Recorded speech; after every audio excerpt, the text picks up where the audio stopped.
Hi friends, welcome to JV aspirants YouTube channel GK and current affairs. And మేము ఇచ్చే content మీకు నచ్చినట్లయితే తప్పకుండా సబ్స్క్రైబ్ చేసుకోండి. అండ్ ఫర్దర్ అప్డేట్స్ మిస్ అవ్వకుండా ఉండాలంటే బెల్ ఐకాన్ కూడా క్లిక్ చేయండి. అప్పుడు మేము చేసే వీడియోలు మీకు నోటిఫికేషన్ రూపంలో వస్తాయి ఫ్రెండ్స్. ఓకే. అండ్ ఈ యొక్క వీడియోలో వచ్చేసి మనము ఏపీ డిఎస్సి 2025కి సంబంధించి most expected current affairs topics అయితే డిస్కస్ చేద్దాం. సో ఇది చాలా ఇంపార్టెంటు. సో ఈ యొక్క వీడియోలో వచ్చేసి మనం 2024 జూలై నుంచి డిసెంబర్ వరకు, 2024 నుండి 2024 జూలై నుండి డిసెంబర్ వరకు కవర్ చేయడం జరిగింది. సో, సుమారుగా 30 టాపిక్స్ ఉన్నాయి ఇక్కడ. సో, ఇవన్నీ మీరు చూస్తే చివరిదాకా అయితే చూస్తే ఈ యొక్క వీడియో నుంచి కనీసం మీరు రాయబోయేటువంటి సెషన్‌లో ఏదో ఒక సెషన్‌లో 2, 3 ప్రశ్నలనేవి మీకు కనిపిస్తూ ఉంటాయి. చివరిదాకా అయితే చూడండి. మీకైతే కంపల్సరీగా ఈ యొక్క ఎక్స్‌పెక్టెడ్ క్వెషన్స్ అనేవి మీకు ఎగ్జామ్‌లో కనిపిస్తాయి ఫ్రెండ్స్. ఓకే. అండ్ దానికంటే ముందుగా మీకు 2025కు సంబంధించి ఆల్రెడీ టాపిక్ వైస్‌గా మీకు ఈ యొక్క కరెంట్ అఫైర్స్ అనేవి చేయడం జరిగింది. సో, ఇక్కడ చూడండి టాపిక్ వైస్‌గా కరెంట్ అఫైర్స్ అనేవి మీకు చేయడం జరిగింది. ఏపీ స్కీమ్స్, అలాగే ఏపీపీఎస్ మెయిన్స్, అలాగే ఆంధ్రప్రదేశ్ కరెంట్ అఫైర్స్. తప్పకుండా ఈ యొక్క ప్లే లిస్ట్‌లో ఈ యొక్క 2025 కూడా చూడండి. ఎందుకంటే రీసెంట్‌గా జరిగినటువంటి కానిస్టేబుల్ ఎగ్జామ్‌లో 2025 గురించి ఎక్కువ ప్రశ్నలు అడగకుండా వాడు 2024 అడిగాడు. అందుకని ఈ 2024 వీడియో మీకు సెపరేట్‌గా చాలా మంది అడుగుతున్నారన్న ఉద్దేశ్యంతో చేయడం జరిగింది. సో, దానికంటే ముందుగా 2025 తప్పకుండా చూడండి. వాడు 2024 అడిగినా మీరు ఆన్సర్ చేయాలి. అలాగే 2025 అడిగిన ఆన్సర్ చేయాలంటే కంపల్సరీగా ఈ యొక్క వీడియోలో అయితే మీరు చూడాల్సి ఉంటుంది ఫ్రెండ్స్. ఓకే. దాని యొక్క లింక్‌ని మీకు డిస్క్రిప్షన్ బాక్స్‌లో కూడా ఇవ్వడం జరిగింది. ఓకే. సో, ఇక ఆలస్యం చేయకుండా ఇక 2024 టాపిక్స్ అన్నీ కూడా డిస్కస్ చేద్దాం. 2024 జూలై నుంచి డిసెంబర్ వరకు కవర్ చేశాను. ఈ యొక్క వీడియోలో దాదాపు 30 టాపిక్స్ తీసుకొచ్చాను మీకోసం. ఓకే. అండ్ 2025 మాత్రం మీకు ఆల్రెడీ చేశాను. చూడని వాళ్ళు ఎవరుంటే తప్పకుండా చూడండి. వాటి నుంచి కూడా క్వెషన్స్ వస్తాయి. ఓకే. సో, ఫస్ట్ టాపిక్ వచ్చేసి ఉత్తమ పర్యాటక గ్రామాల అవార్డులు. సో, ఇది బహుశా మనకు అడిగే ఛాన్స్ ఉంది. ఎందుకంటే ఆంధ్రప్రదేశ్ నుంచి కూడా ఒక గ్రామానికి ఒక ఉత్తమ అవార్డు రావడం జరిగింది. సో, చూద్దాం ఏంటనేది. కేంద్ర పర్యాటక శాఖ మొత్తం 8 విభాగాల్లో 36 గ్రామాలకు గాను ఉత్తమ గ్రామం అవార్డులను ఎంపిక చేయడం జరిగింది. సో, దేశవ్యాప్తంగా 36 గ్రామాలకొచ్చాయన్నమాట. ఈ యొక్క 2023 ఈ యొక్క అవార్డులు ప్రవేశపెట్టడం జరిగింది. కేంద్ర పర్యాటక శాఖ ఇస్తుందన్నమాట. సో, తెలుగు రాష్ట్రాల నుండి మరి 3 గ్రామాలకు అవార్డులు వచ్చాయి కాబట్టి, ఇది ఎగ్జామ్ పాయింట్ ఆఫ్ వ్యూలో అడిగే అవకాశం ఉంటుంది. ముఖ్యంగా ఆంధ్రప్రదేశ్‌పై మీరు ఫోకస్ చేయాలి. ఓకే. ఇక్కడ మొత్తం 3 గ్రామాలు తెలుగు గ్రామాల నుంచి అని చెప్పారు. సో, మనం ఆంధ్రప్రదేశ్ తర్వాత మిగతా తెలంగాణ చూద్దాం. సో, ఫస్ట్ ఆంధ్రప్రదేశ్‌కి సంబంధించి ఏంటంటే స్పిరిచువల్ అండ్ వెల్‌నెస్ విభాగంలో ఏ గ్రామానికి అవార్డ్ వచ్చింది అని అడుగుతారు. So, Ahobilam. Ahobilam is the correct answer. మరి తెలంగాణ నుండి 2 అవార్డులు వచ్చాయి. నిర్మల్ గ్రామానికి, అలాగే సోమశిల గ్రామానికి. నిర్మల్ గ్రామానికొచ్చేసి క్రాఫ్ట్ విభాగంలో వచ్చింది. అలాగే సోమశిలకొచ్చేసి స్పిరిచువల్ అండ్ వెల్‌నెస్. సో, అహోబిలంకి కూడా స్పిరిచువల్ అండ్ వెల్‌నెస్ విభాగంలో అవార్డులు రావడం జరిగింది. గుర్తుపెట్టుకోండి ఫ్రెండ్స్. ఓకే. అండ్ నెక్స్ట్ దాదా సాహెబ్ ఫాల్కే పురస్కారం 2022. సో, రీసెంట్‌గా మరి 2022కి సంబంధించి ఈ యొక్క దాదా సాహెబ్ ఫాల్కే అవార్డును కేంద్ర ప్రభుత్వం ప్రకటించింది. సో, చూద్దాం. హీరోగా అలాగే సహాయ నటుడిగా ఉన్నటువంటి ప్రతినాయక పోషక యొక్క పాత్రలను కూడా పోషించారు. ఆయన పేరేంటంటే మిథున్ చక్రవర్తి. సో, మిథున్ చక్రవర్తికి 2022కి గాను ఈ యొక్క దాదా సాహెబ్ ఫాల్కే అవార్డు రావడం జరిగింది. సో, చాలా ఇంపార్టెంట్. దాదా సాహెబ్ ఫాల్కే అవార్డు కూడా సినిమా రంగంలో అత్యున్నతమైన అవార్డుగా పరిగణిస్తారు. ఓకే. అండ్ 2024 కూడా ఈయనకు పద్మభూషణ్ అవార్డొచ్చింది గతంలో గుర్తుపెట్టుకోండి. ఓకే. అండ్ నెక్స్ట్ చూద్దాం. ఈ యొక్క అవార్డ్ గురించి ఒకసారి డిస్కస్ చేద్దాం. ఈ యొక్క అవార్డ్ గురించి అడిగే ఛాన్స్ ఉంది కాబట్టి, ఈ యొక్క అవార్డును 1969లో తొలిసారి ఇవ్వడం జరిగింది. సో, తొలి విజేత ఎవరు అంటే దేవికా రాణి. దేవికా రాణి. అలాగే ఈ యొక్క అవార్డ్ అందుకున్నటువంటి 54వ వ్యక్తి ఎవరంటే మిథున్ చక్రవర్తి. మిథున్ చక్రవర్తి 2022కి గాను. అండ్ 2021లో ఎవరికొచ్చిందంటే వహీదా రెహమాన్. ఇది గతంలో ఒక ఎగ్జామ్‌లో అడిగారు చూడండి. వహీదా రెహమాన్‌కి ఏ సంవత్సరానికి గాను ఈ యొక్క దాదా సాహెబ్ ఫాల్కే అవార్డ్ వచ్చిందని చెప్పేసి. అలాగే ఆశా పరేఖ్ కూడా 2020కొచ్చింది. అలాగే 2019లో రజనీకాంత్ అందుకున్నారు. సో, 2019, 2020, 2021, 2022. కానీ మీరు లేటెస్ట్‌గా గుర్తుపెట్టుకోండి. 2022 ఎవరికొచ్చిందంటే Mithun Chakraborty Dada Saheb Phalke award. Okay. Next NATO అధిపతి. సో, మీరు గుర్తుపెట్టుకోండి. డీఎస్‌కి ప్రిపేర్ అయ్యేవాళ్ళు కంపల్సరీ ఒక నాటోకు సంబంధించి చూసుకోండి. ఎందుకంటే ఈ మధ్య కాలంలో ఎక్కువగా వార్తల్లో నిలుస్తుంది. ఏదో ఒక విధంగా ఈ యొక్క నాటో అనేది. సో, నాటో అంటే మీకు తెలుసు కదా! నార్త్ అట్లాంటిక్ ట్రీటీ ఆర్గనైజేషన్ అంటారు. సో, దీనికి నూతన అధిపతిగా ఎవరు నియమితులయ్యారంటే మార్క్ రూట్. మార్క్ రూట్ అని గుర్తుపెట్టుకోండి. ఈ యొక్క నాటోకు ఈయన ఏం చేస్తారంట రూట్ మ్యాప్ గీస్తారు. సో, ఈయన నెదర్లాండ్‌కు సుమారుగా 14 సంవత్సరాల పాటు ప్రధానమంత్రిగా సేవలందించారు. మార్క్ రూట్ అనేటువంటి వ్యక్తి ఏ దేశానికి ప్రధానమంత్రి అని అడిగితే నెదర్లాండ్ అని మీరు ఆన్సర్ చేయండి. ఓకే. అండ్ ఎవరి ప్లేస్‌లో ఈయన బాధ్యతలు చేపట్టారంటే జీన్స్ స్టోలెన్బర్గ్‌లో ఈయన బాధ్యతలైతే స్వీకరించడం జరిగింది. అండ్ ఇప్పుడు ఇంపార్టెంట్ పాయింట్స్ డిస్కస్ చేద్దాం. నాటోకు సంబంధించి మొత్తం ఎన్ని సభ్య దేశాలు అని అడుగుతాడు మీకు ఎగ్జామ్ పాయింట్ ఆఫ్ వ్యూలో. 32 సభ్య దేశాలు ఉన్నాయి. అండ్ 31వ సభ్య దేశం వచ్చేసి ఫిన్లాండ్. అలాగే 32వ సభ్య దేశం స్వీడన్ దేశము ఈ యొక్క నాటోలో కూటమి సభ్య దేశంగా ఉంది. అండ్ నాటో వచ్చేసి ఏ సంవత్సరంలో ఏర్పడిందంటే 1949లో ఏర్పడింది. అండ్ దీని యొక్క ప్రధాన కార్యాలయం బెల్జియంలో ఉంది. బెల్జియం రాజధాని అయినటువంటి బ్రసెల్స్‌లో ఉంది. అండ్ దీని యొక్క మోటో వచ్చేసి అనిమస్ ఇండ్ కాన్సులెండో. ఓకే. సో, కంపల్సరీగా నా గెస్ కరెక్ట్ అయితే నాటోకు సంబంధించి డెఫినిట్‌గా క్వెషన్స్ వస్తాయి మీకు. Okay. Next. So, most important ఇది చాలా చాలా ఇంపార్టెంట్. క్లాసికల్ లాంగ్వేజెస్ ప్రాచీన భాషలు మన భారతదేశంలో చాలా ఇంపార్టెంట్ డీఎస్సీ పాయింట్ ఆఫ్ వ్యూలో. సో, రీసెంట్‌గా కేంద్ర ప్రభుత్వము ఈ యొక్క 5 భాషలకు, 5 భాషలకు ఈ యొక్క ప్రాచీన హోదాను ఇవ్వడం జరిగింది. సో, ఏంటి అనేది చూద్దాము. ఈ యొక్క క్లాసికల్ లాంగ్వేజ్ ప్రాచీన భాషలంటే ఏంటంటే క్లాసికల్ లాంగ్వేజెస్ అన్నమాట. అండ్ ఈ యొక్క బెంగాలీ, మరాఠీ, అలాగే ఈ యొక్క పాలి, అస్సామీ, అలాగే ప్రాకృత్ ఈ యొక్క 5 భాషలకు ఏం చేసిందంటే ఈ యొక్క కేంద్ర ప్రభుత్వము ఈ యొక్క క్లాసికల్ లాంగ్వేజెస్ ప్రాచీన భాషలు గుర్తించింది. సో, మరొకసారి చెప్తాను చూడండి. బెంగాలీ, మరాఠీ, అస్సామీ, పాలి, ప్రాకృత్ ఈ యొక్క 5 భాషలను తాజాగా క్లాసికల్ లాంగ్వేజెస్‌గా గుర్తించారు. అండ్ ఈ యొక్క 5 భాషలు అలాగే అంతకుముందు 6 భాషలు మొత్తం చూసుకుంటే 11 భాషలకు ఈ యొక్క దేశంలో ఈ యొక్క ప్రాచీన హోదా ఉన్నట్లుంది. ప్రాచీన భాషా హోదా ఉన్నట్లుంది. మీకు ఎగ్జామ్‌లో అడుగుతారు. సో, 2025 జనవరి 1 నాటికి మొత్తం దేశంలో ఎన్ని ప్రాచీన హోదా కలిగిన భాషలున్నాయంటే 11 అని చెప్పొచ్చు. ఓకే. 11 అనమాట. అండ్ తాజాగా ఎన్నింటికి భాషా హోదా కల్పించారంటే 5 భాషలని చెప్పొచ్చు. మరి అంతకంటే ముందు మనకు 6 భాషలని చెప్పాం గదా! సో, ఒకసారి అవేంటో చూద్దాం. 6 భాషలు తమిళ్ 2004లో మొట్టమొదటి ప్రాచీన హోదా భాష కలిగినటువంటిది ఏదంటే తమిళ్ 2004లో. అలాగే సంస్కృతము, అలాగే తెలుగు ఏ సంవత్సరంలో అంటే 2008 అని గుర్తించాలి. అలాగే ఒడియా అన్న రెండు ఒకటే. అండ్ కన్నడ, అలాగే ఇక్కడ ఇంకొకటి మర్చిపోయాం మలయాళం. సో, మలయాళం. ఈ యొక్క 6 భాషలతో పాటు తాజాగా మరో 5 భాషలు మొత్తం 11 ప్రాచీన భాషలు ఉన్నట్లయింది దేశంలో. అండ్ ఈ యొక్క ఏ సంవత్సరంలో ఈ యొక్క ప్రాచీన భాషా హోదా ఇచ్చేటువంటి కార్యక్రమం ప్రారంభమైంది అని అడిగితే 2004. సో, 2004లో గదా మనకు ఈ యొక్క తమిళ్ భాషను ప్రాచీన హోదా భాషగా గుర్తించారు. సో, డెఫినిట్‌గా గుర్తుపెట్టుకోండి. మార్క్ మై వర్డ్స్ టుడే ఖచ్చితంగా డీఎస్సీలో ఈ టాపిక్ నుంచి ఏదో ఒక సెషన్‌లో క్వెషన్ వస్తుంది. నెక్స్ట్. సో, నారీమణుల సాహస యాత్ర. సో, ఇటీవల కాలంలో ఇద్దరు మహిళల పేర్లు మనం తరచుగా వింటున్నాం. సో, ఆ యొక్క పేర్లేంటంటే దిల్నా, అలాగే రూప. సో, వీళ్ళేంటంటే రీసెంట్‌గా ఒక యాత్ర చేపట్టారు. ఈ యొక్క నౌకాయాన యాత్ర. సముద్రయాన అని చెప్పొచ్చు మనం దానికి సంబంధించి. సో, వీళ్ళు ఐఎన్ఎస్ ఐఎన్ఎస్‌వి తరణిలో వీరు ఈ యొక్క ప్రపంచవ్యాప్తంగా ఉన్నటువంటి ఈ యొక్క సముద్రయానం ప్రయాణం చేయడం కోసం ఈ యొక్క సాహస యాత్ర చేపట్టడం జరిగింది. సో, వాళ్ళ పేర్లేంటి అని అడుగుతారు. సో, వాళ్ళ పేర్లొచ్చేసి లెఫ్టినెంట్ కమాండర్ వచ్చేసి దిల్నా, ఆమె కేరళకి చెందినవారు. అలాగే లెఫ్టినెంట్ కమాండర్ రూప, పుదుచ్చేరికి చెందినవారు. వీరు అక్టోబర్ 2న వీరి యాత్ర గోవా నుండి ప్రారంభించారు. మొత్తం 23,335 కిలోమీటర్లు వీళ్ళైతే ఈ యొక్క నౌకాయానం చేయనున్నారు. ఐఎన్ఎస్‌వి తరణి. ఓకే. పేరు గుర్తుపెట్టుకోండి. ఆ నౌక పేరు. మొత్తం 23,355 కిలోమీటర్లు, 21,600 నాటికల్ మైళ్ళు. ఓకే. అండ్ చాలా ఇంపార్టెంట్ చూడండి. ఇది కూడా అడిగే అవకాశం ఉంది. నెక్స్ట్ టాపిక్ చూద్దాం మనం. So, Nobel awards. సో, డీఎస్సీలో ఈ టాపిక్ నుంచి క్వెషన్ లేకుండా అయితే మీకైతే డెఫినిట్‌గా క్వెషన్ పేపర్ ఉండదు. Damn sure. No doubt about it. So, Nobel awards గురించి కూడా కంపల్సరీ చూసుకోండి. 100% నాట్ 99% 100% ఈ యొక్క నోబెల్ అవార్డ్స్ గురించి అడుగుతారు. సో, మొదటగా చూద్దాం ఫిజియాలజీ. మనకి ఎగ్జామ్ పాయింట్ ఆఫ్ వ్యూలో ఏమడుగుతారంటే వాటికి మారు పేర్లు అడుగుతారు. రీసెంట్‌గా ఈ యొక్క కానిస్టేబుల్ ఎగ్జామ్‌లో ఆర్థిక శాస్త్రానికి సంబంధించి దానికి మారు పేరు అడిగారు. సో, దాని గురించి కూడా మనం డిస్కస్ చేద్దాం ఇక్కడ.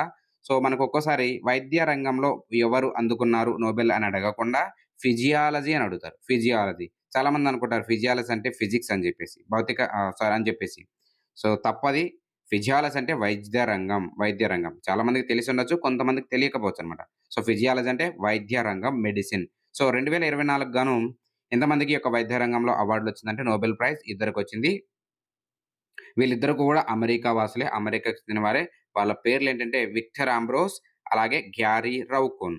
Victor Ambros and Gary Ruvkun. వాళ్ళకి ఎందుకొచ్చిందంటే మైక్రో ఆర్ఎన్ఏకు గాను ఈ యొక్క అవార్డు రావడం జరిగింది. అంతే ఇంతకంటే ఎక్కువేం అడగరు డీఎస్సీ పాయింట్ ఆఫ్ వ్యూలో. సో, వాళ్ళు ఏ దేశానికి చెందినవారని అడుగుతారు. ఎంతమందికి అవార్డొచ్చింది వైద్య రంగంలో అని అడుగుతారు. అలాగే వాళ్ళ పేర్లు గుర్తుపెట్టుకోండి. అంతే. Okay.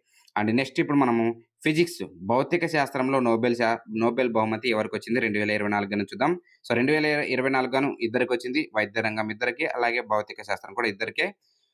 ఆళ్ళలో John half field John, అలాగే జెఫ్రీ హింటన్. సో, వీళ్ళిద్దరికి కూడా భౌతిక శాస్త్రంలో వచ్చింది. అండ్ జాన్ హెఫ్రీ వచ్చేసి యూఎస్ఏకి చెందినవారు.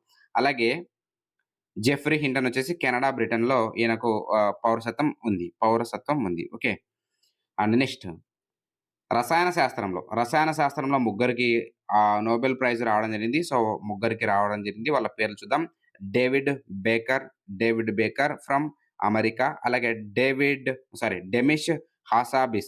డెమిష్ హాసాబిస్ లండన్‌కి చెందినవారు. అలాగే జాన్ జంపర్ అమెరికాకు చెందినవారు. సో, వీళ్ళ ముగ్గురికి కూడా రసాయన శాస్త్రం లేదా కెమిస్ట్రీ విభాగంలో నోబెల్ ప్రైజ్ రావడం జరిగింది. ఓకే. అండ్ నెక్స్ట్ సాహిత్య రంగం. సో, ఇది కూడా ఇంపార్టెంట్ మీకు. అన్నీ ఒకవేళ అడగాలనుకుంటే చాలా ఈజీగా అడగాలనుకుంటే ఇది అడుగుతాడు. ఎందుకంటే ఒకరికే ఇస్తారన్నమాట ఇది. సాహిత్య రంగం ఈ ఏడాదికి 2024 గాను ఒకరికి రావడం జరిగింది. సో, చూద్దాం డీటెయిల్స్. 2024 గాను ఈ యొక్క సాహిత్య రంగంలో ఎవరికొచ్చిందంటే నోబెల్ ప్రైజ్ కింగ్ కాంగ్ కాదు హాంకాంగ్ అని గుర్తుపెట్టుకోండి. హాంకాంగ్. ఏ దేశానికి చెందినవారు? దక్షిణ కొరియాకి చెందినవారు. పేరు కూడా హాంకాంగ్ మాదిరి ఉంటుంది చూడండి. కన్‌ఫ్యూజ్ అవ్వకండి. ఆమె పేరొచ్చేసి ఏంటంటే హాన్ కాంగ్. ఓకే. నెక్స్ట్ చూద్దాం.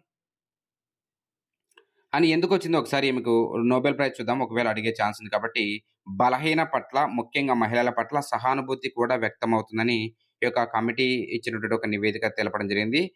సో, చారిత్రక పరిణామాలు తెచ్చిపోయినటువంటి మనోవ్యాఘాతాలు ఇవన్నీ కూడా అడగరు. డైరెక్ట్‌గా మీరు సాహిత్య రంగం ఎవరికొచ్చిందంటే హాంకాంగ్ అని పెట్టేసేయండి. నెక్స్ట్ నోబెల్ శాంతి బహుమతి జపాన్‌కి చెందినటువంటి ఒక సంస్థకు రావడం జరిగింది. నోబెల్ శాంతి బహుమతి 2024 గాను ఎవరికొచ్చిందంటే ఒక సంస్థకు, జపాన్ దేశానికి చెందినటువంటి ఒక సంస్థ Nihon Nihon Hidankyo. Okay. And ఈ యొక్క నోబెల్ శాంతి బహుమతిని ఏ కమిటీ ఇస్తుందంటే Norway Nobel committee. And next ఆర్థిక శాస్త్రం నోబెల్ అవార్డు. సో, ఇది మనకు రీసెంట్‌గా కానిస్టేబుల్ ఎగ్జామ్‌లో వాడు డిఫరెంట్ పేరు అడిగాడు. ఈ యొక్క ఏంటంటే స్వెరేజెస్ రిక్స్ బ్యాంక్ అని పిలుస్తారు యాక్చువల్లీ. ఇది స్వీడన్ కేంద్రంగా పనిచేస్తున్నది ఈ యొక్క బ్యాంకు. ఫెరెజెస్ రిక్స్ బ్యాంక్ అని గుర్తుపెట్టుకోండి. ఇది స్వీడన్ కేంద్రంగా పనిచేస్తుంది. మరి ఆర్థిక శాస్త్రం అని అడగకుండా వాడు రిక్స్ బ్యాంక్ ప్రైజు 2024 గాను కానివారు అని అడిగారు. అండ్ ఇక్కడ 2024కి సంబంధించి ఆర్థిక శాస్త్రంలో ఎవరికొచ్చిందని చూస్తే ముగ్గురికొచ్చింది. వాళ్ళ పేర్లేంటంటే డారెన్ అసెమోగ్లో, సైమన్ జాన్సన్, అలాగే జేమ్స్ రాబిన్సన్. అలాగే డారెన్ అసెమోగ్లో వచ్చేసి టర్కీ అమెరికన్ అటువంటి శాస్త్రవేత్త. అలాగే సైమన్ జాన్సన్ వచ్చేసి బ్రిటిష్ అమెరికన్. అలాగే జేమ్స్ రాబిన్సన్ వచ్చేసి షికాగో యూనివర్సిటీ. ఈయన British economist. And next Ratan Tata. So, ఇవి మనకు ఈ యొక్క నోబెల్ ప్రైజ్ అవార్డులకు సంబంధించి టోటల్ కంపల్సరీగా మీకు ఎగ్జామ్ పాయింట్ ఆఫ్ వ్యూలో అడుగుతారు. గుర్తుపెట్టుకోండి. And next one of the most important topic అయినటువంటి రతన్ టాటా. సో, రతన్ టాటా గారు కన్నుమూశారు. ఈయన రతన్ నావల్ టాటా గురించి చూద్దాం ఒకసారి. India famous industrialist. Compulsory question వచ్చే ఛాన్స్ ఉంది ఇది కూడా. సో, రతన్ టాటా ఏ రోజున కన్నుమూశారు అనేది కూడా మీకు అడిగే అవకాశాలుంటాయి. సో, మనకొచ్చేసి ఏంటంటే ఈయనకొచ్చినటువంటి అవార్డ్స్ గుర్తుపెట్టుకుందాం. ఫస్ట్ ఆఫ్ ఆల్ ఈయన 1937లో డిసెంబర్ 28న అయితే ఈయన జన్మించడం జరిగింది. అండ్ పద్మభూషణ్ అవార్డ్ వచ్చేసి 2000 సంవత్సరంలో అందుకున్నారు. అలాగే మహారాష్ట్ర భూషణ్ వచ్చేసి దానికంటే ముందు పద్మభూషణ్ 2000 సంవత్సరం, పద్మవిభూషణ్ 2008 అందుకున్నారు. అలాగే మహారాష్ట్ర భూషణ్ 2006లో అందుకున్నారు. అలాగే అస్సాం వైభవ్ 2001లో. సో, ఈ యొక్క అవార్డ్స్ గుర్తుపెట్టుకోండి. ఈయనకు సంబంధించి అడిగే ఛాన్స్ ఉంది. Okay. And next topic. Shanghai cooperation organisation. Shanghai cooperation organisation. So, మీరు కంపల్సరీగా ఈ యొక్క అవార్డ్సు, అలాగే సదస్సుల గురించి బాగా చదువుకోండి. సదస్సుల గురించి కంపల్సరీగా 1 లేదా 2 ప్రశ్నలొస్తాయి. 100%. సో, ఇక్కడ షాంఘై కోఆపరేషన్ ఆర్గనైజేషన్ 23వ సదస్సు ఎక్కడ జరిగింది అని అడుగుతాడు. సో, ఇదొచ్చేసి 23వ షాంఘై కోఆపరేషన్ ఆర్గనైజేషన్ వచ్చేసి మనకు 2024 అక్టోబర్ 15-16 పాకిస్తాన్‌లో ఉన్నటువంటి ఇస్లామాబాద్‌లో జరిగింది. ఇస్లామాబాద్‌లో జరిగింది. Council of head of government అని పిలుస్తారు. ఈ యొక్క షాంఘై కోఆపరేషన్ ఆర్గనైజేషన్ సంబంధించి. ఓకే. ఇది పాకిస్తాన్‌లో జరిగింది. గుర్తుపెట్టుకోండి. అండ్ ఒకసారి దీని యొక్క థీమ్ కూడా చూసుకోండి కంపల్సరీగా. Strengthening multilateral dialogue, striving towards a sustainable peace and prosperity.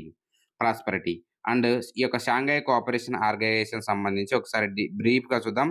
అడిగితే మీకు జీకే పాయింట్ ఆఫ్ వ్యూలో అడగొచ్చు. 1996లో ఈ యొక్క కూటమి లేదా సంస్థ ఏర్పడింది. 2001 నుంచి అధికారికంగా ఈ యొక్క అమల్లోకి రావడం జరిగింది. అండ్ ప్రస్తుత సభ్య దేశాల సంఖ్య ఒకసారి చూసుకుంటే 10 ఉన్నాయి. 10 ఉన్నాయి. అండ్ 2024లో చేరినటువంటి దేశం ఏదంటే చివరిగా బెలారస్ దేశం చేరింది.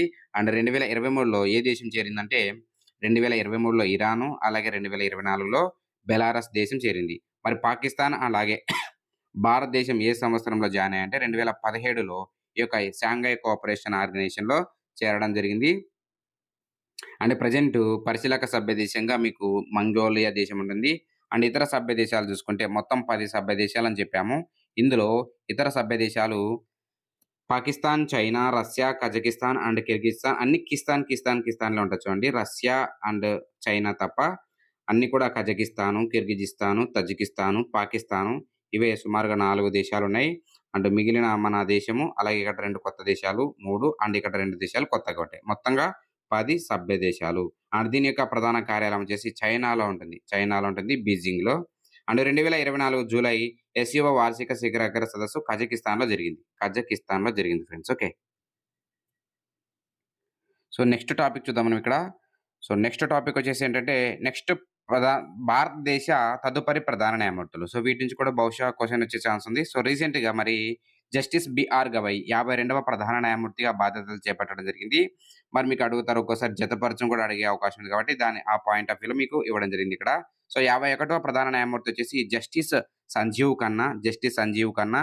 అలాగే 52వ ప్రధాన న్యాయమూర్తి ప్రెజెంట్ ఉన్నటువంటి వ్యక్తి ఎవరంటే జస్టిస్ బిఆర్ గవాయి. అలాగే ఈయనొచ్చేసి రెండవ దళిత సీజేఐ. అలాగే నెక్స్ట్ 53వ ప్రధాన న్యాయమూర్తి అయ్యే అవకాశం ఎవరికుందంటే జస్టిస్ సూర్యకాంత్. అలాగే 54వ ప్రధాన న్యాయమూర్తి అయ్యే అవకాశం ఎవరికుంటుందంటే జస్టిస్ విక్రమనాథ్.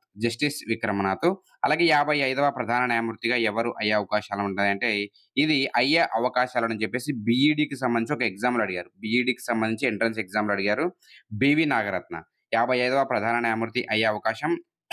అలాగే భారత తొలి మహిళా ప్రధాన న్యాయమూర్తి అయ్యే అవకాశం కూడా ఎవరికుంటుందంటే బిబి నాగరత్న. సో, బహుశా ఈమె 2027లో బాధ్యతలు చేపట్టే అవకాశం ఉంది. ఓకే. సో, గుర్తుపెట్టుకోండి. And next topic. సో, ప్రపంచంలోనే అత్యంత ఎత్తైన రైల్వే వంతెన జమ్మూ కాశ్మీర్‌లో ఉన్నటువంటి చినాబ్ నదిపై ఉంది. సో, భారతదేశంలోనే ఉందన్నమాట. సో, కాబట్టి ఎగ్జామ్‌లో అడిగే ఛాన్స్ ఉంది. ప్రపంచంలోనే అత్యంత ఎత్తైన రైల్వే వంతెన ఎక్కడుందంటే జమ్మూ కాశ్మీర్‌లో. ఒకవేళ నది పేరు అడిగితే చినాబ్ నదిపై ఉందన్నమాట. సో, రీసెంట్‌గా మరి ఈ యొక్క భారత్, పాకిస్తాన్‌ల మధ్య ఈ యొక్క సింధు నది జలాలకు సంబంధించి కొంత వాగ్వాదం అయితే జరిగింది కాబట్టి ఆ పాయింట్ ఆఫ్ వ్యూలో అడిగే అవకాశాలు అని చెప్పేసి మీకు ఇక్కడ డిస్కస్ చేస్తున్నాను. అండ్ ఈ యొక్క వంతెనను రైసీ అలాగే రాంబాన్ అనేటువంటి జిల్లాల మధ్య నిర్మిస్తున్నారు. ఉధంపూర్, శ్రీనగర్, బారాముల్లా రైల్వే లింక్ ప్రాజెక్ట్‌లో భాగంగా దీన్ని నిర్మిస్తున్నారు. దీని యొక్క ఈఫిల్ టవర్‌తో పోలిస్తే 30 మీటర్లు ఎక్కువ ఉంటుంది. ఈ యొక్క చినాబ్ నదిపై నిర్మించినటువంటి ఈ యొక్క వంతెన ఈఫిల్ టవర్‌తో పోలిస్తే 30 మీటర్లు ఎక్కువుంటుంది. సో, మొత్తంగా చూసుకుంటే 359 మీటర్లు లేదా 1178 ఫీట్స్ లేదా అడుగులు ఉంటుందన్నమాట. ఓకే. అండ్ అంతకుముందు ఈ యొక్క రికార్డ్ ఏ వంతెనపై ఉండిందంటే చైనాలో ఉన్నటువంటి బెయిపాన్ నదిపై నిర్మించినటువంటి వంతెన మీద ఈ యొక్క రికార్డ్ ఉండేది. బట్ ఇప్పుడు చినాబ్ నదిపై నిర్మించినదే అత్యంత ఎత్తైనటువంటి రైల్వే వంతెన. ఓకే. అండ్ నెక్స్ట్ టాపిక్ చూద్దాం. సో, అమెరికా 47వ అధ్యక్షుడు. సో, అమెరికా 47వ అధ్యక్షుడిగా ట్రంప్ ఈ బాధ్యతలు చేపట్టారు రీసెంట్‌గా. సో, మనకు తెలిసిన విషయమే. అలాగే ఈయన 45వ అమెరికా అధ్యక్షుడిగా కూడా పనిచేశారు. 45వ అధ్యక్షుడు. అలాగే మధ్యలో 46వ అధ్యక్షుడిగా ఈ యొక్క జో బైడెన్ రావడం జరిగింది. Joe Biden. అలాగే ఈ యొక్క డొనాల్డ్ ట్రంప్ యొక్క పార్టీ ఏది అంటే Republican party. Republican Republican party. And next question చూద్దాం. So, IAF new chief Amarpreet Singh. So, డెఫినిట్‌గా ఈ యొక్క IAF chief, army chief, navy చీఫ్‌ల గురించి చూసుకోండి. ఎందుకంటే రీసెంట్‌గా ఆపరేషన్ సింధూర్ జరిగింది కాబట్టి, ఆ పాయింట్ ఆఫ్ వ్యూలో అడిగే అవకాశం ఉంది. 28వ ఇండియన్ ఎయిర్ ఫోర్స్ చీఫ్ ఎవరు ఉన్నారంటే ప్రెజెంట్ ఈ యొక్క అమర్‌ప్రీత్ సింగ్ 28వ chief of Indian air force. మరి నేవీకి అలాగే ఆర్మీకి ఎవరున్నారనేది చూద్దాం. సో, ప్రస్తుతం 26వ ఇండియన్ నేవీ చీఫ్ ఎవరున్నారంటే దినేష్ కుమార్ త్రిపాఠి ఉన్నారు. అలాగే 30వ Indian army chief Upendra Dwivedi ఉన్నారు. అలాగే అమర్‌ప్రీత్ వచ్చేసి 28వ IAF chief. Okay. And next make in India పథకానికి. సో, రీసెంట్‌గా మనం ఈ యొక్క కేంద్ర ప్రభుత్వం కూడా చాలా పథకాలు 10 సంవత్సరాలు పూర్తి చేసుకుంది. సో, కంపల్సరీగా క్వెషన్స్ వచ్చే అవకాశాలున్నాయి కాబట్టి ఆల్రెడీ దీనికి సంబంధించిన వీడియో కూడా మీకు 2025లో స్కీమ్స్‌కి సెంట్రల్ స్కీమ్స్ అనేది కూడా డిస్కస్ చేశానక్కడ. మీరక్కడ చూడొచ్చు. ఇక్కడ మేక్ ఇన్ ఇండియా పథకానికి 10 సంవత్సరాలు పూర్తి కావడం జరిగింది. మరి యొక్క పథకం ఎప్పుడు ప్రారంభమైందంటే 2014 సెప్టెంబర్ 25న ఈ యొక్క పథకం అయితే ప్రారంభం కావడం జరిగింది. సో, తద్వారా మేక్ ఇన్ ఇండియా 10 సంవత్సరాలు పూర్తి చేసుకుంది. 10 ఇయర్స్ కంప్లీట్ చేసుకోవడం జరిగింది. Okay friends. అండ్ నెక్స్ట్ చూద్దాం. 18వ ప్రవాసీ భారతీ దివస్.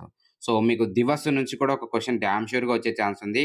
ఏదో ఒక దినం ఇస్తారు. ఆ దినానికి సంబంధించి లేదా ఆ డేకి సంబంధించి ఇతివృత్తం అడుగుతారు. లేదంటే ఆ రోజు ఏ రోజు జరుపుకుంటామని కూడా అడిగే అవకాశం ఉంటుంది. సో, ఇక్కడ 18వ ప్రవాసీ భారతీ దివస్ ఎక్కడ జరిగింది అని అడుగుతారు. సో, 18వ ప్రవాసీ భారతీ దివస్ వచ్చేసి 2025కి సంబంధించి జనవరి 8-10న ఒడిశా రాజధాని భువనేశ్వర్‌లో 18వ ప్రవాసీ భారతీయ దివస్ జరుగుతుందనమాట. సో, దీని యొక్క థీమ్ అనేది ఇంపార్టెంట్. డయాస్పోరాస్ కంట్రిబ్యూషన్ టు ఏ వికసిత్ భారత్ అనేది చాలా కామన్‌గా మారిపోయింది ప్రతి థీమ్‌లో. సో, ఒకసారి దానికి సంబంధించి కూడా ఒకసారి చూసుకోండి మీరు. అడిగే అవకాశాలున్నాయి. ఒకసారి మనం దీనికి సంబంధించిన జీకే పాయింట్స్ ఒకసారి డిస్కస్ చేద్దాం. సో, మొట్టమొదటి ప్రవాసీ భారతీయ దివస్ మరి ఎప్పుడు జరిగిందంటే 2003లో జరిగింది. 2003లో జరిగింది. ప్రతి సంవత్సరం కూడా జరిగేదనమాట అంతకంటే ముందు. కానీ 2015 తర్వాత ప్రతి 2 సంవత్సరాలకు ఒకసారి ఈ యొక్క ప్రవాసీ భారతీ దివస్ జరుగుతుంది. ఈ యొక్క 18వ ప్రవాసీ భారతీస్ 2020కి సంబంధించి ఎక్కడ జరుగుతుందో ఒడిశా. అలాగే 17వ ప్రవాసీ భారతీ దివస్ 2023లో మధ్యప్రదేశ్‌లో జరిగింది. అలాగే ఇండోర్ ఇంకో ఫేమస్ ఏంటంటే రీసెంట్‌గా ఇండోర్‌లో ఈ యొక్క భిక్షాటన చేసేటువంటి వ్యక్తులు లేని లేదా భిక్షాటన ర రహిత నగరంగా నిలిచింది ఇండోర్. ఆ విషయం గుర్తుపెట్టుకోండి. ఓకే. అండ్ నెక్స్ట్ చూద్దాం. సో, రీసెంట్‌గా ఇది కానిస్టేబుల్ ఎగ్జామ్‌లో రావడం జరిగింది. ఆంధ్రప్రదేశ్ కానిస్టేబుల్ ఎగ్జామ్‌లో ఈ యొక్క దుద్మారస్ అనేటువంటి గ్రామంకి సంబంధించి ఏంటంటే వరల్డ్ టూరిజం ఆర్గనైజేషన్ నిర్వహిస్తున్నటువంటి best tourism village upgradation programme ద్వారా ఈ యొక్క ఛత్తీస్‌గఢ్ రాష్ట్రానికి దూద్మారస్ అనేటువంటి గ్రామానికి గుర్తింపు రావడం జరిగింది. ఇదే మీకు డైరెక్ట్ క్వెషన్ అడిగారు. దూద్మారస్ అనేది ఈ యొక్క ఏ గ్రామం ఇటీవలే ఈ యొక్క అవార్డ్ అందుకుంది? United Nations World tourism Organisation అంటే దూద్మారస్ ఏ రాష్ట్రంలో ఉందంటే ఛత్తీస్‌గఢ్ రాష్ట్రంలో ఉంది ఫ్రెండ్స్. ఓకే. ఇంపార్టెంట్ చూడండి. మీకు కూడా అడిగే అవకాశం ఉంది డీఎస్సీ వాళ్ళ కోసం. అండ్ ఒకసారి మనం ఈ యొక్క 2 ఉన్నాయి మనకు యాక్చువల్లీ ఈ డబ్ల్యూటీఓలు అనేవి మీరు కన్‌ఫ్యూజ్ అయ్యే అవకాశం ఉంది. ఒకసారి డిస్కస్ చేద్దాం. సో, డబ్ల్యూటీఓ అంటే వరల్డ్ టూరిజం ఆర్గనైజేషన్ ఒకటుంది. అలాగే వరల్డ్ ట్రేడ్ ఆర్గనైజేషన్ కూడా ఒకటుంది. సో, ఇక్కడ వరల్డ్ టూరిజం ఆర్గనైజేషన్ 1975లో ఏర్పడింది. వరల్డ్ టూరిజం ఆర్గనైజేషన్ ప్రధాన కార్యాలయం వచ్చేసి స్పెయిన్ మాడ్రిడ్‌లో ఉంటుంది. అలాగే వరల్డ్ ట్రేడ్ ఆర్గనైజేషన్ వచ్చేసి దాని 1995లో ఏర్పడింది. హెడ్ క్వార్టర్ వచ్చేసి జెనీవాలో ఉంటుంది. Switzerland Geneva. Okay. And next 19వ జీ20 సదస్సు బ్రెజిల్ 2024. సో, మనకు 2024లో ఈ యొక్క జీ20 సదస్సు ఎక్కడ జరిగింది అని అడుగుతారు. సో, బ్రెజిల్‌లో జరిగింది. ఎన్నవ సదస్సు అంటే 19వ సదస్సు. మరి దీనికి సంబంధించి కొన్ని పాయింట్స్ డిస్కస్ చేద్దాం. అడిగే ఛాన్స్ ఉంది కాబట్టి 2024లో ఈ యొక్క జీ20 సదస్సు బ్రెజిల్ రాజధాని అయినటువంటి రియో డి జనీరోలో జరిగింది. ప్రధాని నరేంద్ర మోడీ హాజరయ్యారు ఈ యొక్క సదస్సుకు. మరి ఈ యొక్క సదస్సు యొక్క థీమ్ ఏంటండి? థీమ్ ఏంటనేది important. Building a just world and a sustainable planet. Building a just world and a sustainable planet. So, ఈ యొక్క కూటమిలో మొత్తం ఎన్ని సభ్య దేశాలుంటాయనేది చాలా ఇంపార్టెంటు. సో, ఇక్కడ 19 సభ్య దేశాలు. 19 సభ్య దేశాలుంటాయి. అలాగే 2 కూటములు ఇందులో ఉంటాయి. ఏంటంటే ఒకటొచ్చేసి యూరోపియన్ యూనియన్, అలాగే ఆఫ్రికన్ యూనియన్. సో, మనకు 2023లో భారతదేశం ఆతిథ్యం ఇచ్చినప్పుడు ఆఫ్రికన్ యూనియన్‌కు సభ్యత్వం ఇవ్వడం జరిగింది 2023లో. ఇది కూడా అడిగే ఛాన్స్ ఉంది, గుర్తుపెట్టుకోండి. ఓకే. నెక్స్ట్ కాప్ 29 సదస్సు. ఇది రీసెంట్‌గా కానిస్టేబుల్ ఎగ్జామ్స్ మెయిన్స్‌లో అడిగారు. డైరెక్ట్ క్వెషన్ ఇది. సో, కాప్ 29 సదస్సు ఎప్పుడు జరిగింది? ఎక్కడ జరిగింది? అని అడగకుండా డేట్స్ ఇచ్చాడోడు. డేట్స్ కన్‌ఫ్యూజ్ అయ్యే విధంగా మాకు అజర్బైజాన్ రాజధాని బాకులో జరిగింది. అది విశ్వవ్యాప్తంగా అందరికి తెలిసిన విషయమే. కానీ వాడు అడిగినది ఏంటంటే నవంబర్ 11, 22 డేట్స్ అడిగాడు చూడండి. డేట్స్ అడిగాడు. కన్‌ఫ్యూజ్ అవ్వకండి. మీరు బహుశా మళ్ళీ అడగొచ్చు. కాప్ అనేది చాలా ఇంపార్టెంటు. అండ్ ఈ యొక్క కాప్ 29 సదస్సుకు సంబంధించి థీమ్ ఏంటి అంటే, in solidarity for a greener world. In solidarity for a greener world. And COP 29కి అధ్యక్షతగా వహించింది ఎవరంటే ముక్తార్ బబయవ్. అండ్ తదుపరి 2025లో యొక్క కాప్ 30 సదస్సు ఎక్కడ జరుగుతుందంటే బ్రెజిల్‌లో జరుగుతుంది friends. Okay. And next first female president. So, Namibia దేశానికి ఫస్ట్ ఫీమేల్ తొలి మహిళా అధ్యక్షురాలుగా ఎవరు నియమితులయ్యారు అని అడగొచ్చు మీకు ఎగ్జామ్‌లో. మీరు మరొకసారి చెప్తున్నాను. అపాయింట్‌మెంట్ సంబంధించి మెయిన్‌గా మహిళలకు సంబంధించి ఫోకస్ చేయండి. తొలి మహిళ, అలాగే తొలి వ్యక్తులు ఇలాంటి వాటిపై ఫోకస్ చేయండి.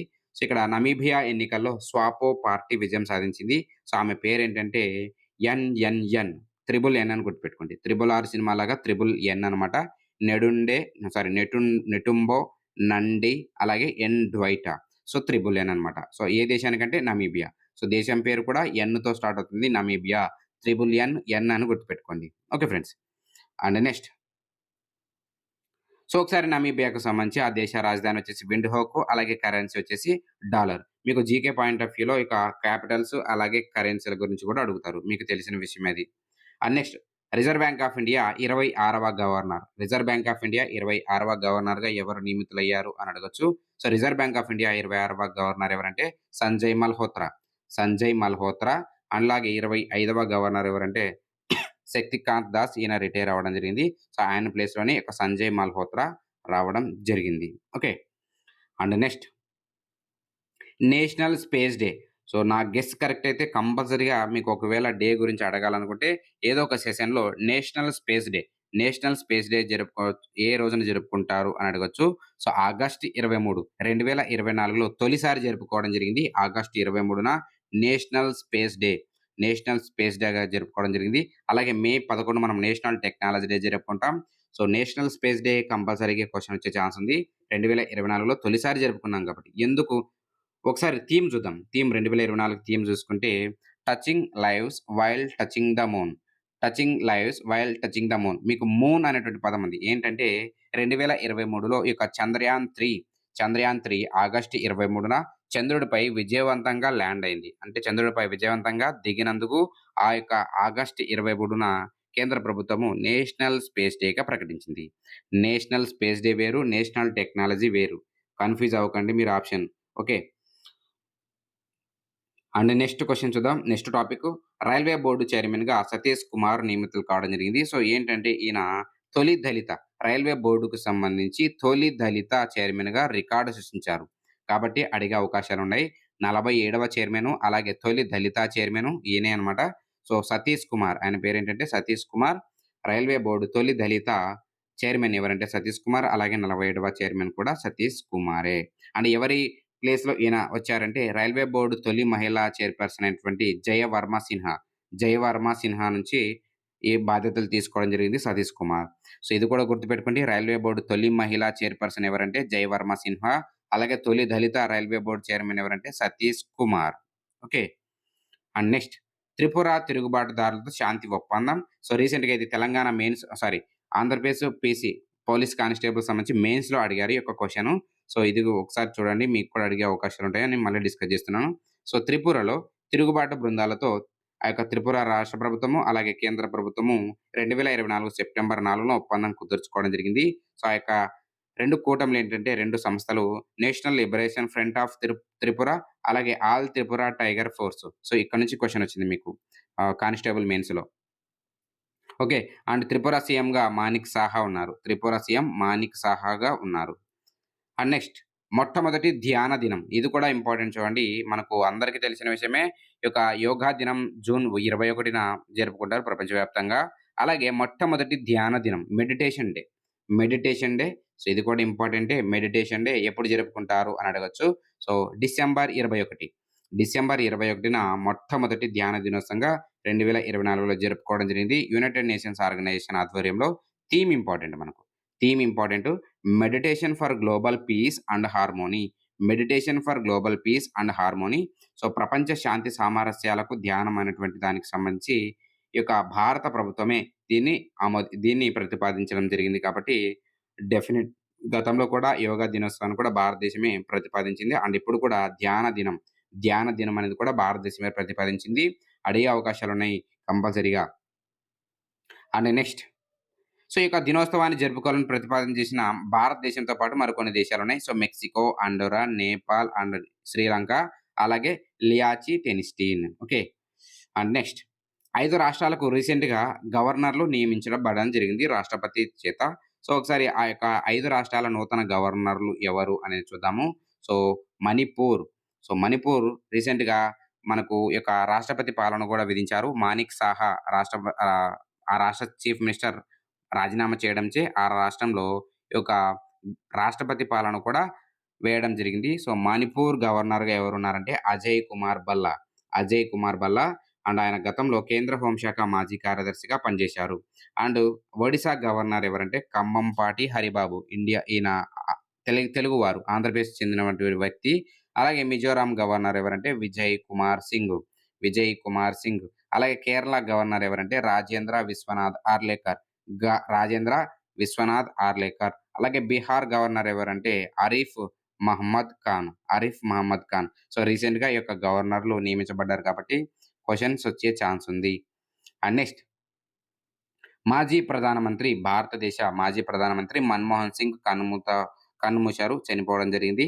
సో, ఆయన గురించి కూడా బహుశా మరి అవకాశం ఉంది. క్వెషన్స్ వచ్చే ఛాన్స్ ఉంది. ఒకసారి చూద్దాం. ఆయన ఎన్నో ప్రధానమంత్రిగా పనిచేశారు అని అడగొచ్చు. ప్రెజెంట్ వచ్చేసి ప్రధానమంత్రి నరేంద్ర మోడీ 14వ ప్రధానమంత్రి.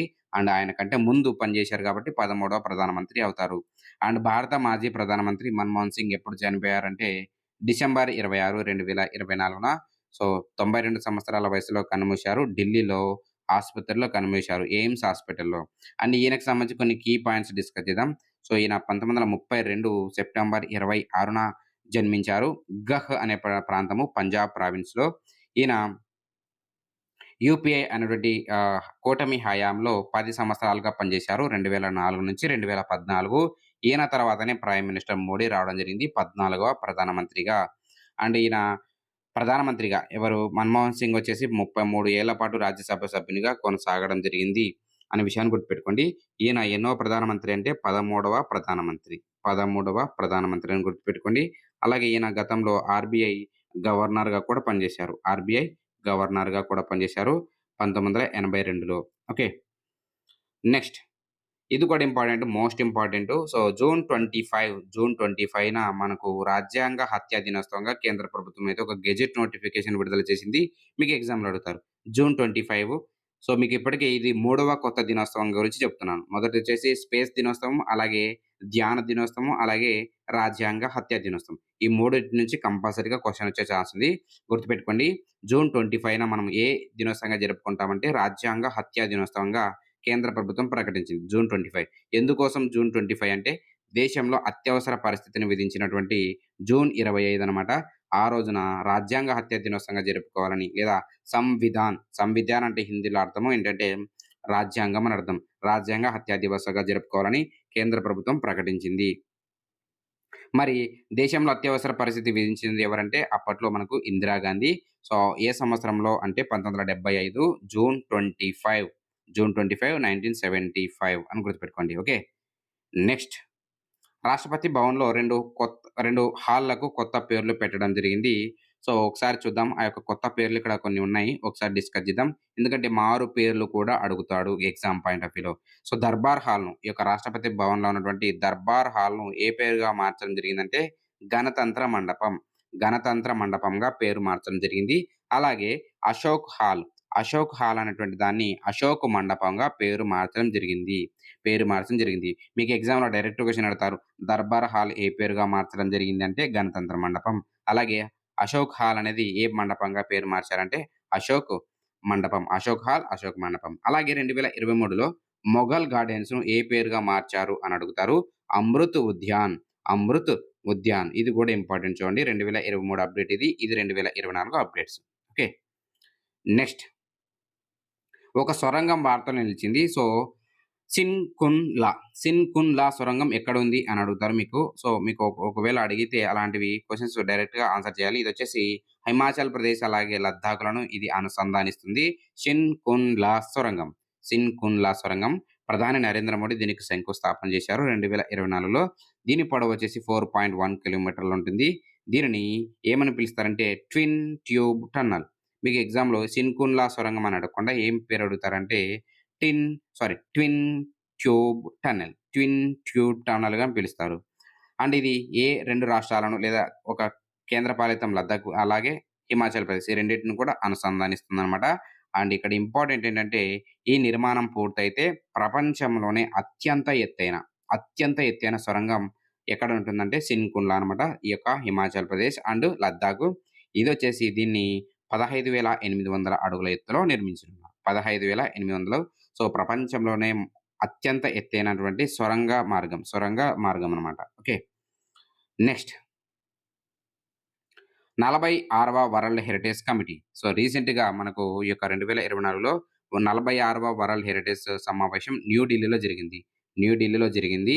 సో, ఈ యొక్క సమావేశంలో మొత్తం 24 నూతన యునెస్కో వరల్డ్ హెరిటేజ్ సైట్‌ను ప్రకటించడం జరిగింది. 24 UNESCO world heritage sites. So, మనకు డెఫినిట్‌గా ఈ యొక్క యునెస్కో వరల్డ్ హెరిటేజ్ సైట్స్ సంబంధించి డీఎస్‌లో అడుగుతారు. ఇప్పటి వరకు మన భారతదేశంలో ఎన్ని యునెస్కో వరల్డ్ హెరిటేజ్ సైట్స్ ఉన్నాయంటే 43 ఈ యొక్క యునెస్కో వరల్డ్ హెరిటేజ్ సైట్స్ ఉన్నాయన్నమాట. 43 ఓకే. అండ్ 2024 దీని యొక్క సదస్సు ఎక్కడ జరిగింది అని అడిగితే న్యూ ఢిల్లీ అని సమాధానం పెట్టాలి. అండ్ భారతదేశంలో మాత్రము 43 యునెస్కో వరల్డ్ హెరిటేజ్ సైట్స్ ఉన్నాయి. మరి 43ది చివరిది ఏది అని అడుగుతాడు. అహోం సమాధులు. అహోం సమాధులు. ఓకే. అండ్ నెక్స్ట్ అలాగే ఇక్కడ ఒక ఇంపార్టెంట్ పాయింట్ డిస్కస్ చేద్దాం. సో, ఇలాంటి యునెస్కో వరల్డ్ హెరిటేజ్ సంబంధించి మొట్టమొదటిసారిగా భారతదేశంలో ఈ యొక్క సమావేశం జరిగింది. సో, ఫస్ట్ టైమ్ అనమాట. ఇప్పటివరకు ఎప్పుడు జరగలేదు. జూలై 21 నుంచి జూలై 30 వరకు జరిగింది. ఫస్ట్ టైమ్ కాబట్టి అడిగే ఛాన్స్ ఉంది గుర్తుపెట్టుకోండి. ఓకే. అండ్ నెక్స్ట్ ఐఏఎస్ యాత్రకు భారత వ్యోమగామి ఎంపిక. ఇది రీసెంట్‌గా యొక్క మరి కానిస్టేబుల్ మెయిన్స్ ఎగ్జామ్‌లో అడగడం జరిగింది. Direct question. అంతర్జాతీయ అంతరిక్ష కేంద్రానికి చేపట్టబోయే యాత్ర కోసం భారత తరపున ఎవరు ఎన్నికయ్యారంటే శుభాంశు శుక్లా. ఇది రీసెంట్‌గా మాకు కానిస్టేబుల్ మెయిన్స్ ఎగ్జామ్‌లో అడిగారు. గుర్తుపెట్టుకోండి. అలాగే మనకు సునీత విలియమ్స్‌కి సంబంధించి కూడా మనకు రీసెంట్‌గా మరి 2025 మార్చి 19న ఆమె భూమికి రావడం జరిగింది. ఆమె గురించి కూడా కానిస్టేబుల్ మెయిన్స్‌లో అడిగారు. డెఫినిట్‌గా ఇండియన్ పర్సన్స్ మీద ఫోకస్ చేయండి. వాళ్ళ మీద క్వెషన్స్ అడుగుతారు ఎగ్జామ్‌లో. ఓకే. ఇక్కడేంటంటే శుభాంశు శుక్లా రీసెంట్‌గా మరి ఈయన 2025 జూను లేదా జూలైలో అంతరిక్షానికి వెళ్ళనున్నారు. ఫస్ట్ వ్యోమగామి అన్నమాట ఇండియాకి సంబంధించి. మరి డీఎస్సీలో కూడా ఈయనకి సంబంధించి క్వెషన్ వచ్చే ఛాన్స్ ఉంది. నెక్స్ట్ రాష్ట్రీయ విజ్ఞాన్ అలాగే ఈ విజ్ఞాన్ యువ పురస్కారాలకు సంబంధించి కేంద్ర ప్రభుత్వం మొట్టమొదటిసారిగా ఈ యొక్క అవార్డులను ఇవ్వడం జరిగింది. సో, ఈ యొక్క అవార్డులకు సంబంధించి మీరు భారతరత్న అలాగే రీసెంట్‌గా రావడం జరిగింది. వాళ్ళకి అలాగే ఆ అవార్డ్స్ గురించి చూసుకోండి. అలాగే పద్మ విభూషణ్ అవార్డ్స్ కూడా గురించి చూసుకోండి. మీకు డీఎస్సీలో అడగొచ్చు. ఇక్కడేంటంటే రాష్ట్రీయ విజ్ఞాన్ యువ పురస్కారాలను కేంద్ర ప్రభుత్వం మొట్టమొదటిసారిగా ఇవ్వడం జరిగింది. సో, మొత్తం ఎంతమందికి అవార్డులిచ్చింది అని అడుగుతారు. సో, మొత్తం ఎంతమందికి ఇచ్చిందంటే 33 అవార్డ్స్. 33 అవార్డ్స్. సో, మొత్తం 4 కేటగిరీలు ఇస్తారు. ఒకటొచ్చేసి టీమ్ అవార్డు అలాగే మిగతావి 3 కేటగిరీలో ఇస్తారు. ఓకే. అవేంటనేది ఒకసారి చూద్దాం. ఎందుకంటే మొట్టమొదటిసారి ఇచ్చారు కాబట్టి ఈ యొక్క సైన్స్ రంగంలో అడిగే అవకాశం ఉంది. సో, 33 మందికి రాష్ట్రీయ విజ్ఞాన పురస్కారాలను ఇవ్వడం జరిగింది. అందులో 18 మంది వచ్చేసి ఏంటంటే విజ్ఞాన్ యువ పురస్కారాలు. అలాగే 13 మంది ఏంటంటే విజ్ఞాన్ శ్రీ పురస్కారాలు. అలాగే ఒకటొచ్చేసి విజ్ఞాన్ టీమ్ అవార్డు రావడం జరిగింది. ఓకే. సో, ఇక్కడ చూడండి మళ్ళీ మనం ఒకసారి డిస్కస్ చేసాం. నేషనల్ స్పేస్ డే ఎప్పుడు జరుపుకుంటాం? ఆగస్ట్ 23 ఈ యొక్క అవార్డులను రాష్ట్రపతి ప్రదానం చేశారు. లాస్ట్ సంబంధించి. ఓకే. ఈ యొక్క సంవత్సరంలో వీటిని బహుశా ఇచ్చే అవకాశాలుంటుంది. Okay friends. మరి ఇవి మోస్ట్ ఇంపార్టెంట్ ఏపీ డీఎస్‌కి సంబంధించినటువంటి కరెంట్ అఫైర్స్. సో, ఈ వీడియో మీకు నచ్చినట్టయితే తప్పకుండా మీ ఫ్రెండ్స్‌కి షేర్ చేయండి. అండ్ మాకు సపోర్ట్ చేస్తున్నారు friends. And thank you for watching this video. Thank you very much.